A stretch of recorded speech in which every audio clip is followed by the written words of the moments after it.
राधे सभी को। आज हम पुरुषोत्तम मास का 21वां अध्याय लेकर के आए हैं।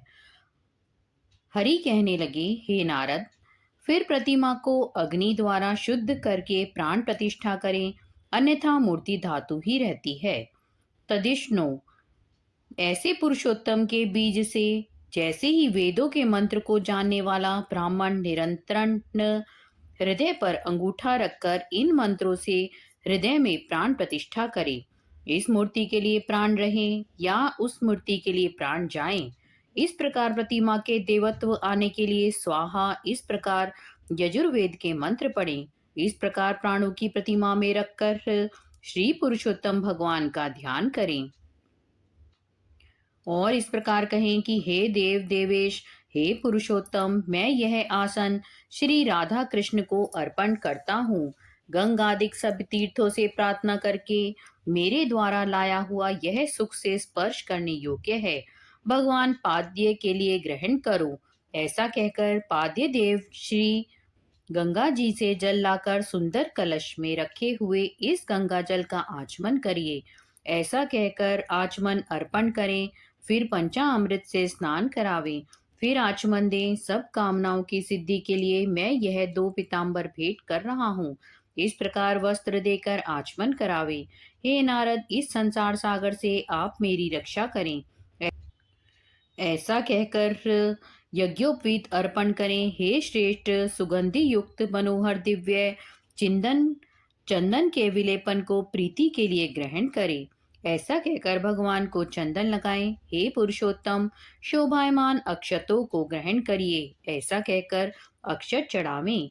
इस प्रकार के शब्दादित 24 मंत्रों से नाम के अंत में चतुर्थी विभक्ति लगाकर प्रत्येक अंग की पूजा करें। फिर पुष्प आदि लेकर हर एक एक वस्तु से पुरुषोत्तम का पूजन करें। 22वां अध्याय। राजा कहने लगे कि हे तपोधन, पुरुषोत्तम के व्रत करने वाले को क्या भोजन करना चाहिए और क्या नहीं करना चाहिए, सब नियम पूर्वक विस्तार से कहिए। वाल्मीकि ऋषि बोले, हे राजन, पुरुषोत्तम के जो नियम कहे गए हैं वह सब नियम मैं संक्षेप में कहता हूँ, आप सुनिए। पवित्र होकर पुरुषोत्तम मास में गेहूं, चावल, मिश्री, मूंग, जौ, तिल, मटर, अदरक, शाक, ककड़ी, केला, सेंधा नमक, दही, घी, मक्खन, आम, हरद, पीपल, जीरा, सूंठ, इमली, सुपारी, इलायची, आंवला लेना चाहिए तथा बिना तेल के पकाए हुए यह सब भोजन कहे गए हैं। सब प्रकार के आमिष और मांस आदि, बेर, राई, नशे वाले पदार्थ, दाल, तिलों का तेल, लोहे व दूषित, भाव से दूषित, क्रिया से दूषित, शब्द से दूषित ऐसे अन्नों का त्याग दें।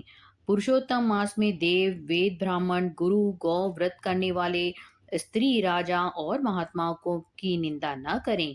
अपने भक्ति शक्ति के अनुसार भगवान विष्णु की प्रसन्नता के लिए व्रत भी करें। वाल्मीकि ऋषि कहते हैं, हे राजन, व्रत करने वाल्मीकि ऋषि कहते हैं, हे राजन, व्रत करने वाला कार्तिक अथवा माघ मास में भी इन नियमों का पालन करे, अन्यथा नियम के बिना व्रती मनुष्य व्रत के फल को प्राप्त नहीं होता है। यदि शक्ति हो तो भी न खाकर पुरुषोत्तम मास का व्रत करें। यदि निराहार न रहा जाए तो घी पी ले या मांगा हुआ दूध पी ले, या व्रत करने वाला शक्ति के अनुसार फलाहार कर ले। बुद्धिमान पुरुष जैसे व्रत का भंग नहीं हो वैसा ही कर ले।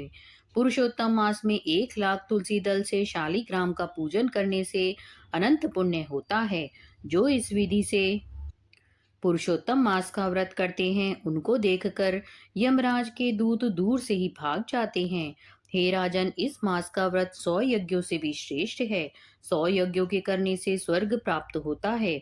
पुरुषोत्तम मास का व्रत करने से गौलोक प्राप्त होता है।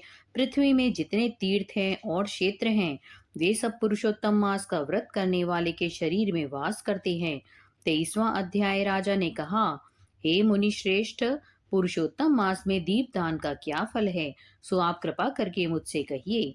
वाल्मीकि ऋषि बड़े हर्ष से कहने लगे, भाग्यनगर में चित्रबाहु नाम का राजा राज्य करता था। वह सत्य प्रतिज्ञा वाला, बुद्धिमान, शूरवीर, क्षमाशील, सब धर्मों को जानने वाला, शील रूप, दया से युक्त, पूजनीय, भगवान का भक्त था।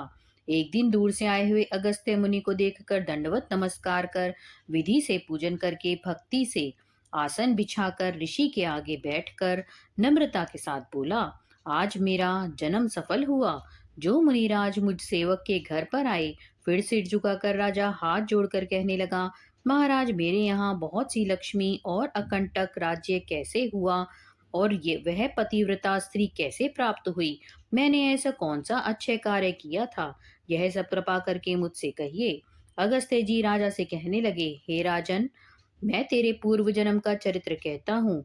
सुंदर चमत्कार पुरी में मणिग्रीव नाम से तू हुआ था। तू नास्तिक, दुष्ट चरित्र वाला, कृतघ्न, खोटी बुद्धि वाला था। परंतु तेरी यह सुंदर स्त्री मन, कर्म, वाणी से पति सेवा में परायण, पतिव्रता, महाभाग्यशाली, धर्म में निष्ठा वाली थी। तू पाप कर्म करने वाला, जाति वाले और भाई बंधुओं से त्यागा हुआ था। क्रोधी राजा ने तेरा सब उत्तरधन छीन लिया। फिर जो कुछ बचा वह जाति के लोगों ने छीन लिया। सब धन के चले जाने पर तुझको बड़ा कलेश हुआ। धन के नाश होने पर अत्यंत उद्विग्न मन हो जाने पर भी इस पतिव्रता स्त्री ने तेरा त्याग नहीं किया। हे राजन, इस प्रकार उस वन में तू रहता था। एक दिन मणिग्रीव धनुष उठाकर मृग के मांस के लिए बहुत से सिंह मृगों से भरे हुए वन को गया। उस मनुष्य रहित वन के मार्ग के भूले हुए दुखित ब्राह्मण को देखकर तेरे मन में दया उत्पन्न हो गई और तू उसको उठाकर अपने आश्रम में ले आया। तुम दोनों स्त्री पुरुषों ने उस उग्रदेव की अत्यंत सेवा की। तब यह महायोगी चेतना को प्राप्त होकर आश्चर्य करने लगा कि मैं कहाँ था और इस वन में मुझको कौन लाया। उग्रदेव बोला, मैं तुमको नहीं जानता हूँ कि तुम कौन हो, सो बताओ। क्योंकि बुद्धिमान ब्राह्मण को बिना जाने हुए ही नहीं रहना चाहिए। मणिग्रीव कहने लगा, हे ब्राह्मण, मैं भाई बंधुओं तथा जाति के लोगों से त्यागा हुआ मणिग्रीव नाम का शूद्र हूँ। उग्रदेव ने शूद्र के वचनों को सुनकर अत्यंत प्रसन्नता से फलाहार कर जल पिया। तब मणिग्रीव ने कहा, हे मुनिश्रेष्ठ, मनुष्य रहित बिना जल के दुष्ट सिंह, व्याघ्र आदि जंतुओं ने परिपूरित इस महावन में आपको कहाँ जाना है? उग्रदेव जी बोले, मैं ब्राह्मण हूँ, प्रयाग जाने की इच्छा से इस अनजान वन में आ गया हूँ। तुमने मुझको जीवन दान दिया, अतः बताओ तुमको क्या प्रदान करूं? हे मणिग्रीव, किस दुख से तुम दोनों स्त्री पुरुषों ने वन का आश्रय लिया, सो मुझसे कहो। मैं तुम्हारे सब दुख दूर करने की चेष्टा करूंगा। अगस्त्य ऋषि कहने लगे, इस प्रकार स्त्री के सामने उग्रदेव के वचनों को सुनकर मणिग्रीव मुनीश्वर की प्रार्थना कर दरिद्रता रूपी समुद्र से पार उतरने के लिए अपने अत्यंत भयंकर अनेक कर्मों को सुनाने लगा।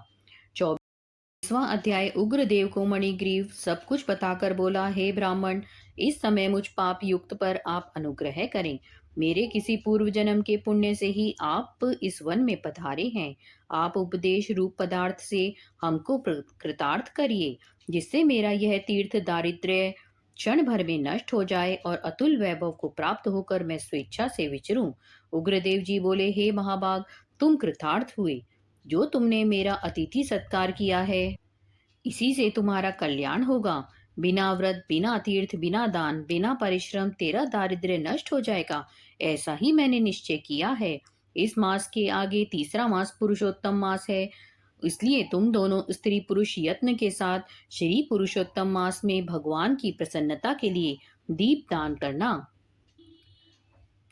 जिससे तुम्हारा यह दारिद्र्य मूल सहित नष्ट हो जाएगा। तिलों के तेल से दीपदान करना, ऐश्वर्य होने पर घी से करना। इस समय इस वन में बसते हुए तेरे लिए दूसरा कोई उपाय नहीं है। अगस्त्य जी बोले, इस प्रकार कहकर श्रेष्ठ ब्राह्मण दोनों हाथों में मुरली लिए हुए श्री कृष्ण भगवान को स्मरण करता हुआ प्रयाग की तरफ चल दिया। 2 महीने व्यतीत होने पर जब श्री पुरुषोत्तम मास आया, तब गुरु भक्ति में तत्पर दोनों स्त्री पुरुष उस मार्ग में दीपक दान करने लगे। आलस्य रहित वे दोनों ऐश्वर्य के लिए इंगुदी के तेल से दीपक जलाने लगे और इसी प्रकार सारा पुरुषोत्तम मास बिताया। उग्रदेव की कृपा से अंतकरण को शुद्ध करके अंत में मन मरण को प्राप्त हो स्वर्ग को गए और वहां से सब भोगों को भोग कर उग्रदेव की कृपा से वे दोनों श्रेष्ठ जन्म को प्राप्त हुए। पूर्व जन्म में जो मृग सिंहा में तुम तत्पर थे, उस जन्म में वीर बाहु के पुत्र चित्रबाहु के नाम से विख्यात हुए। इस समय तेरे आधे अंग को हरने वाली जो तेरी स्त्री है, वह पति के पुण्य का आधा भाग लेती है। इंगुदी के तेल से श्री पुरुषोत्तम मास में दीपदान करने से तेरा अकंटक राज्य है। जो मनुष्य घी से अथवा तिलों के तेल से अखंड दीपक करे तो फिर कहना ही क्या है। पुरुषोत्तम मास के दीपक का ऐसा ही फल इसमें संशय नहीं है। उपवास आदिकों से पुरुषोत्तम मास का व्रत करें तो फिर कहना ही क्या है। वाल्मीकि जी बोले, इस प्रकार अगस्त्य जी राजा चित्रबाहु के पूर्व जन्म की कथा कहकर सत्कार को प्राप्त होकर नाथ रहित आशीर्वाद देकर वहां से चले गए। 25वां अध्याय। राजा दृढ़धनवा कहने लगे, हे ब्राह्मण, हे मुने, अब कृपा करके पुरुषोत्तम के व्रत के उद्यापन की विधि सहित कहिए। मुनि बोले, पुरुषोत्तम मास के कृष्ण पक्ष में 14, नौमी, अष्टमी इन तिथियों में उद्यापन करना चाहिए। इस पुण्य पुरुषोत्तम मास में प्रातः काल उठकर प्रातः काल की सब क्रिया करके जैसी सामग्री मिले उसी से 30 ब्राह्मणों को न्योता दें। यदि शक्ति न हो तो 5 या 7 ब्राह्मणों को न्योता दें। दोपहर में सुंदर मंडप बनाए। मंडप के ऊपर तांबा या मिट्टी के छिद्र रहित 4 कलश स्थापन करें। चारों दिशाओं में पुरुषोत्तम भगवान की प्रीति के लिए कलशों पर श्रेष्ठ नारियल धरें। उन कलशों पर वासुदेव, हलधर, प्रद्युमन, उत्तम देव या अनिरुद्ध इन चारों को स्थापन करें। फिर वेद वेदांग के जाने वाले आचार्य को बुलाकर उस मंडप के बीच में, जिसमें 4 ब्राह्मणों को जप के लिए वरण करें, उन ब्राह्मणों को अंगूठी आदि से युक्त 2-2 वस्त्र दें। बड़े आनंद से वस्त्र आभूषण संयुक्त आचार्य को विभूषित करें। फिर देह की शुद्धि के लिए प्रायश्चित करें। फिर पूर्व कही हुई विधि से स्त्री सहित पूजा करें। वरण किए हुए ब्राह्मणों से 4 प्रकार का चतुर्व्यूह का जप कराएं। चारों तरफ 4 अखंड दीपक जलाएं। फिर क्रम से नारियल आदि को से अर्घ्य ध्यान करें। अर्घ्य देने का मंत्र, हे देव देवेश, हे पुराण पुरुषोत्तम, हे हरे, आपको नमस्कार है। राधा सहित मेरे अर्घ्य को ग्रहण कीजिए। नवीन मेघ के समान श्याम वर्ण, दोनों हाथों में मुरली लिए हुए, पीतांबर धारण किए हुए राधा सहित पुरुषोत्तम देव को मैं नमस्कार करता हूँ। फिर राधा सहित श्री हरि को पुष्पांजलि दें। फिर स्त्री सहित भगवान को साष्टांग नमस्कार करें। फिर ब्राह्मण को सुवर्ण सहित पूर्ण पात्र दें और फिर आनंद से आचार्य को बहुत सी दक्षिणा दें। पश्चात भक्ति से स्त्री सहित आचार्य को वस्त्र आभूषणों से प्रसन्न करें। फिर ऋत्विजों को उत्तम दक्षिणा दें। स्त्री पुरुषों के पहनने योग्य वस्त्र शंकर पार्वती के नाम से दें। 8 प्रकार का पद देवें और जूते का जोड़ा देवें। वैष्णव ब्राह्मण के लिए श्रीमद् भागवत पुस्तक को दें। चंचल आयु विचारता हुआ अपनी शक्ति के अनुसार जल्दी दें, देर न करें। साक्षात अद्भुत भगवान के रूप श्रीमद् भागवत को जो पंडित ब्राह्मण को देता है, वह करोड़ों कुलों का उद्धार कर देता है और अप्सरा गणों से सेवित विमान में बैठकर योगियों को भी दुर्लभ गोलोक में जाता है।